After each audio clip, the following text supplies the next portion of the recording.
శ్రీ గురుచరిత్ర అధ్యాయం 7 శ్రీ గణేశాయ నమ శ్రీ సరస్వతే నమ శ్రీ గురుభ్యో నమ. నామధారకుడు సిద్ధయోగిని నమస్కరించి, స్వామి, ఈ గోకర్ణ క్షేత్రం మహిమ ఇంకొంచెం విపులంగా వివరించండి. మన దేశంలో ఎన్నో పుణ్యతీర్థాలు ఉండగా శ్రీపాదస్వామి ఈ క్షేత్రాన్నే ఎందుకు ఆశ్రయించారో చెప్పండి అని వేడుకున్నాడు. అప్పుడు సిద్ధయోగి ఇలా చెప్పారు. పూర్వం ఇక్ష్వాకు వంశంలో మిత్రసహుడును పేరుగల రాజు వేదమార్గ తత్పరుడైన రాజ్యాన్ని ధర్మంగా పాలిస్తుండేవాడు. ఒకనాడతడు అడవికి పోయి క్రూర జంతువులను వేటాడుతూ ఒకచోట భయంకరుడైన ఒక రాక్షసుని చూశాడు.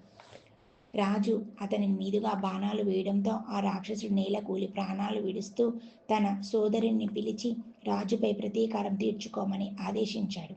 అతని సోదరుడు తన రాక్షస మాయ చేత ఒక సామాన్య మానవ రూపంలో రాజు వద్దకొచ్చి ఎంతో వినయంతో అతనికి సేవ చేయసాగాడు. ఒకరోజు ఆ రాజు తన ఇంట పితృశ్రాద్ధానికి వశిష్ఠాది మహర్షుల భోక్తలుగా ఆహ్వానించాడు. ఆనాడు ఆ కపట సేవకుడు వంటలో రహస్యంగా నరమాంసం కలిపాడు.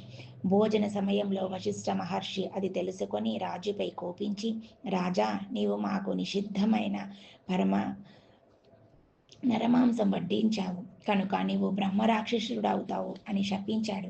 ఆ ముని తనను నిష్కారణంగా శపించినందువలన రాజు కోపించి ఆయనకు ప్రతిశాపం ఇవ్వబోతుంటే పతివ్రతి అయిన తన భార్య దమయంతి అడ్డుపడి గురువును శపించరు బునడం మహాపాపమని హెచ్చరించి ఆ శాపజలాన్ని తన పాదాలపైన పోసుకొని ప్రార్థించింది.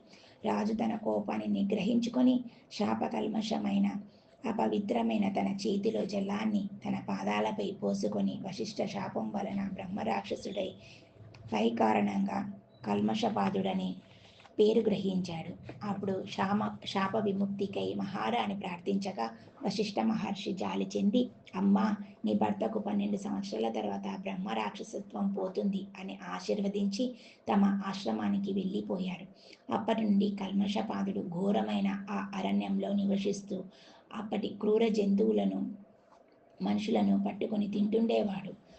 అతని బ్రహ్మ రాక్షస రూపం ఛాయలా అతనిని ఎప్పుడు వెంటాడుతుండేది. ఒకసారి అతడొక బ్రాహ్మణ శ్రేణిని చంపి తిన్నాడు. అందుకు ఆ బ్రాహ్మణుని భార్య శోకంతో, నీవు వశిష్ఠ శాపం తీరి నీ పూర్వ రూపాన్ని పొందాక నన్ను, నా భర్తను ఎడబాటు చేసిన పాపానికి భార్యా సంగమం చేస్తే నశిస్తావు అని శపించింది. కొంతకాలానికి వశిష్ఠ శాపం నుండి విముక్తుడైన రాజు తన నగరంలో ప్రవేశించాడు. అతని రాకకై భార్య ఎంతో ఆతృతతో ఎదురు చూస్తున్నది. ఆమెను చూస్తూనే రాజు కన్నీటితో తనకు కొత్తగా సంక్రమించిన బ్రాహ్మణ పత్ని శాపం గురించి చెప్పాడు. భార్యాభర్తలిద్దరూ కిన్నులై ఆ శాప విముక్తికై తీర్థయాత్రలు చేశారు. మార్గ మధ్యంలో వారు గౌతమ మహర్షిని దర్శించి తమ విషాదగాథ విన్నవించుకున్నారు. అది విని జాలి చెంది గౌతమ మహర్షి, రాజా, భయపడవద్దు. పాపాలన్నింటినీ పారద్రోలి అభీష్టాలనిచ్చే పవిత్రమైన గోకర్ణ క్షేత్రం ఉండగా బ్రహ్మహత్యా పాతకం నిన్నెలా చేయగలదు? ఆ క్షేత్రంలోని నీరంతా పుణ్యతీర్థమే. అక్కడ శిలలన్నీ శివలింగాలే. ఆ పవిత్ర క్షేత్రంలో మానవులకు పొందరాని దేమున్నది? ఆ క్షేత్ర మహత్యాన్ని తెలిపే విషయం ఒకటి నేను ఇక్కడ చూచినది చెబుతాను. ఆ క్షేత్రంలో మరణించిన ఒక చండాల స్త్రీని కైలాసానికి తీసుకుపోవడానికి శివకింకరులు వచ్చారు. వారిని అడగ్గా వారిలా చెప్పారు.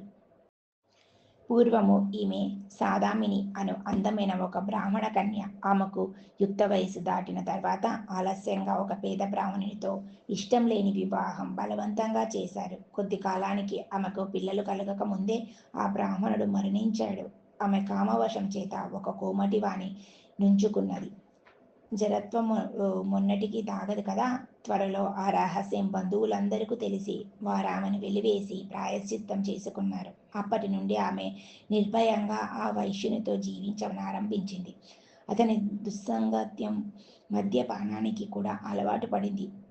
ఒకనాడు ఆమె కళ్ళు త్రాగిన మైకంలో ఆవుదుడను ఒకదానిని మేక అనుకొని చంపి దాని తలను మరునాటికని దాచి మిగిలిన దేహాన్ని వండుకొని భుజించింది. మరునాడు విటుడు రాగానే ఆమె వంట చేయబోయి ఆవుదుడ శిరస్సును చూసి నిజాన్ని కప్పిపుచ్చుతూ అయ్యయ్యో ఆవుదుడను పులి తినిపోయింది అని వలవలా ఏడ్చింది. ఆమె ఇటువంటి పాపాలు అనేకం చేసి నరకంలో శిక్షలను అనుభవించి కర్మశేషం వలన ఈ జన్మను పొందింది. ఈ జన్మలో ఆమె పుట్టుగ్రుడ్డి కుష్టి రోగి అయి కొంతకాలం పాటు తన తల్లిదండ్రుల చేత పోషించబడింది. వారు మరణించాక దిక్కులేక ఆకలితో అలమటిస్తూ ఒక శివరాత్రి నాడు అందరినీ భిక్ష కోసం యాచించింది. ఆనాడు అన్నం ఎవరు వండరు కనుక ఆమె చేతిలో కొద్ది మారేడు దళాలు మాత్రం ఉంచారు. అవి తినడానికి పనికిరావని తలచి ఆమె వాటినన్నింటినీ జారవిడిచింది. ఆ బిల్వమంతా ఒక లింగం మీద పడింది. అదే ఆమె చేసిన శివ పూజ. ఆ రోజంతా తిండి లభించనందువలన ఆ రాత్రి ఆమెకు నిద్ర రాలేదు. ఈ విధంగా ఈమె ఉపవాసము జాగరణ కూడా చేసినట్లయింది. ఆ రోజంతా ఆమె శివనామ సంకీర్తనం విన్నది. తెలియక చేసిన ఆ వ్రతం వలన ఈమె పుణ్యాత్మురాలైంది.